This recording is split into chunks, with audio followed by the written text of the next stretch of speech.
네, 김대리의 영어일기 전면 개정판 계속 이어서 설명드리겠습니다. 오늘 11월 24일의 일기고요. 좀 더 긴장감을 지니고 직장 생활을 해야겠다. 그런 내용의 일기죠. 김대리의 영어일기, 여성 김대리의 영어일기, 저희 책 2권 시리즈에 많은 관심 부탁드립니다. 자, 그러면 먼저 우리말과 영어를 번갈아 가면서 녹음한 버전부터 들려드리고 주요 표현 설명드리겠습니다. 11월 24일. 요즘은 알람 없이도 아침에 눈이 저절로 떠진다. Recently, I wake up in the morning even before my alarm goes off. 눈을 뜨면 오늘 할 일들을 생각해 본다. As soon as I open my eyes, I start thinking about what I should do today. 대학교 때는 말할 것도 없고 사회 초년생 시절에도 알람 없이 스스로 일찍 일어나는 건 상상할 수 없었다. Back in college, and even when I first started working, waking up without an alarm was unimaginable. 하지만 이제 달라졌다. But things have changed. 늙으면 잠이 없어진다던데 내가 아직 그럴 나이라선 아니고. They say people lose their need for sleep as they age, but I'm not at that stage yet. 사회인으로서 위기의식을 느끼기 때문인 것 같다. It's more about a sense of urgency as a working professional. 주변을 보면 내 나이에 이미 가상자산으로 성공한 사람도 있고 I hear stories of people about my age thriving with cryptocurrency 자기 사업을 꾸려가는 친구도 있다. or launching their own businesses. 그 정도 성공은 바라지도 않는다. I am not aiming for that level of success, 하지만 방향 없이 살아가서는 안 될 것 같다는 위기감이 든다. but I do feel anxious about drifting without direction. 그래서 더 목표의식을 지니고 살려고 한다. That's why I am trying to live with more purpose. 퇴근 후엔 유튜브 대신 온라인 강의 하나라도 듣는다. After work, I skip YouTube and take even one online lesson instead. 아직은 작은 변화지만 이게 쌓이면 그만큼 성공에 더 가까워질 수 있을 거라 믿는다. It's a small change for now, but by keeping it up, I believe I am inching closer to something meaningful. 네, 그러면 주요 표현 설명드릴게요. 먼저 1번인데요. 요즘은 알람이 없이도 아침에 눈이 떠진다. 이렇게 얘기했죠. Recently, I wake up in the morning even before my alarm goes off. 네, 아침에 눈을 뜨다는 wake up in the morning. 이렇게 쉽게 표현하면 되고, 그 다음에 알람이 울리는 것을 표현하는 구동사가 go off죠. go off는 폭발하다라는 뜻, 아니면 여기처럼 알람이 울린다라는 뜻이 있습니다. 한 단어로 이런 기기가 울린다는 뜻으로 ring을 활용해도 좋습니다. 그래서 before my alarm rings 이렇게 얘기해도 알람이 울리기 전에 눈이 떠진다는 뜻이죠.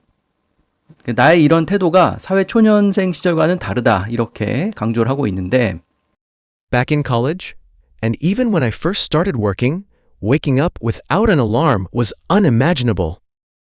네, 사회 초년생이라는 말은 너무 어렵게 생각하지 마시고 When I first started working, 일을 시작할 때 Even in my first years at work, 그러니까 일을 시작한 초창기에 이렇게 얘기도 좋고 Beginning of my career 이런 식으로 얘기도 좋겠죠. 우리가 영어로 표현할 때 모국어인 한국어로 생각하고 영어로 옮기는 과정을 전혀 안 할 수가 없기 때문에 우리말이 이렇게 복잡한 한자어로 이루어져 있을 때 영어로도 거기에 해당하는 명사를 찾으려는 그런 경향이 있습니다. 그러니까 초년생이 뭘까 이렇게 생각하기 쉬운데 사실은 1대1로 대응하는 명사 표현은 없고 그 의미를 전달하는 게 중요한 거죠. 그래서 when I first started working 혹은 제가 말씀드린 다른 표현들 적절히 쓰시면 됩니다. 그 다음에 어떤 것은 상상할 수도 없는 일이었다라고 할 때는 우리말과 거의 동일하게 unimaginable 이라는 단어를 활용하면 되죠. 그래서 waking up without an alarm was unimaginable 이렇게 얘기했습니다.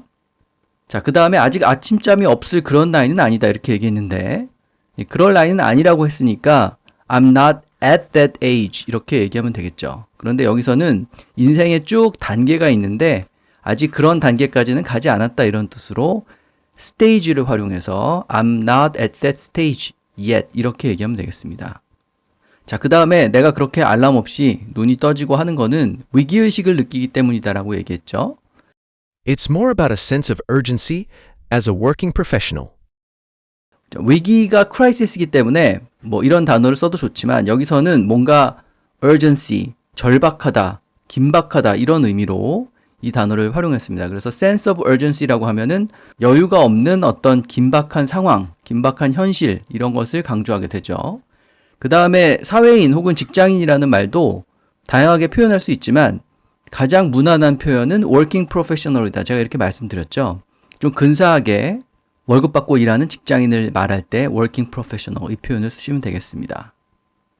자, 그 다음에 30살 정도에 벌써 금융투자나 가상자산 뭐 이런 걸로 큰돈 번 사람이 있다 이런 얘기를 했죠.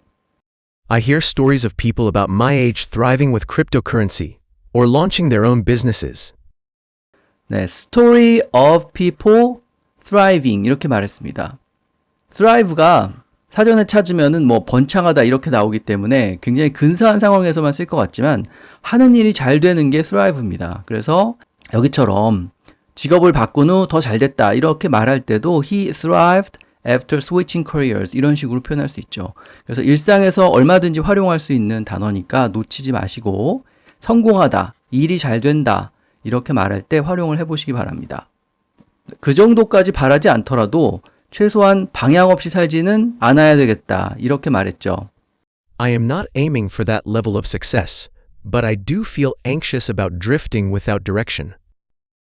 네, 방향이 없이 살아가는 거는 일단 direction이 방향이니까 방향이 없다는 without direction 정도 표현하면 되고 이런 식으로 방향을 잃고 표류하는 모습을 drift로 표현할 수 있잖아요.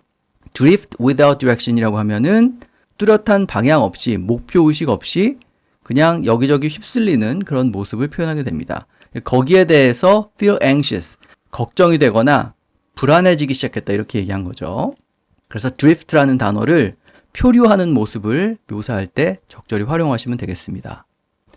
자, 그래서 표류하는 것과 반대인 모습은 목표의식을 지니고 사는 거죠. That's why I am trying to live with more purpose. 목표가 purpose잖아요. 목적을 의미하기도 하고. 그래서 more purpose, with more purpose 이렇게 얘기하면 말 그대로 목표의식을 가지고, 목적을 가지고 라는 뜻이 됩니다. 쉽게 purpose를 활용해서 표현하시면 되고 아까 말씀드렸던 direction, 정확한 방향을 가지고 사는 게 또 목표의식을 지니고 사는 거니까 with more direction이라고 하거나 아니면 뭐에 집중해야 되는지 내가 잘 알고 있다 이런 의미라면 집중을 뜻하는 focus를 활용해도 좋습니다. 그래서 with more focus, with more direction, with more purpose 이런 말들이 다 뚜렷한 목표의식을 지니고 살아간다는 뜻이 되죠. 자, 마지막 8번인데요. 이렇게 목표의식을 지니고 열심히 하다 보면은 그렇게 쌓여가다가 성공하게 될 수 있지 않을까 생각한다. 이렇게 결론을 내고 있죠. It's a small change for now, but by keeping it up, I believe I am inching closer to something meaningful. 네, keep it up이라는 표현이 먼저 나왔죠. keep it up은 어떤 것을 계속 해나가거나 유지하는 모습을 표현합니다. 그래서 내가 생각하고 있는 이런 바람직한 자세를 계속 유지할 때 그것을 keep it up이라고 말할 수 있고 그 다음에 여기 보면은 inching closer, inch라는 단어를 썼는데 inch는 우리가 잘 아는 길이 측정 단위 inch인데 한 3cm 정도 안 되는 짧은 길이잖아요. 그래서 조금씩 어떤 목표에 나간다는 동사로도 씁니다. 그래서 앞으로 나가긴 나가는데 한꺼번에 많이 나가는 게 아니라 조금씩 나간다고 하면 조금씩 가다에서 조금씩을 부사로 표현하려고 하지 마시고 inch 자체를 동사로 쓰면 되는 거죠. 그래서 inching closer to 뭐뭐 이렇게 얘기하면 조금씩 뭐뭐에 가까이 간다는 뜻이 되겠습니다. 성공에 가까이 간다고 했는데 매번 success만 쓰면 좀 그래서 의미 있는 뭔가에 다가간다 이런 의미로 something meaningful 이라고 표현을 해봤습니다. 네, 그래서 약간 위기의식을 지니고 직장 생활을 해야겠다라는 그런 일기 살펴봤고요. 영어 버전 다시 한번 들어보시고 오늘 방송은 여기서 마치겠습니다. Recently, I wake up in the morning even before my alarm goes off. As soon as I open my eyes, I start thinking about what I should do today. Back in college, and even when I first started working, waking up without an alarm was unimaginable. But things have changed. They say people lose their need for sleep as they age, but I'm not at that stage yet. It's more about a sense of urgency as a working professional. I hear stories of people about my age thriving with cryptocurrency or launching their own businesses. I am not aiming for that level of success, but I do feel anxious about drifting without direction. That's why I am trying to live with more purpose. After work, I skip YouTube and take even one online lesson instead. It's a small change for now, but by keeping it up, I believe I am inching closer to to something meaningful.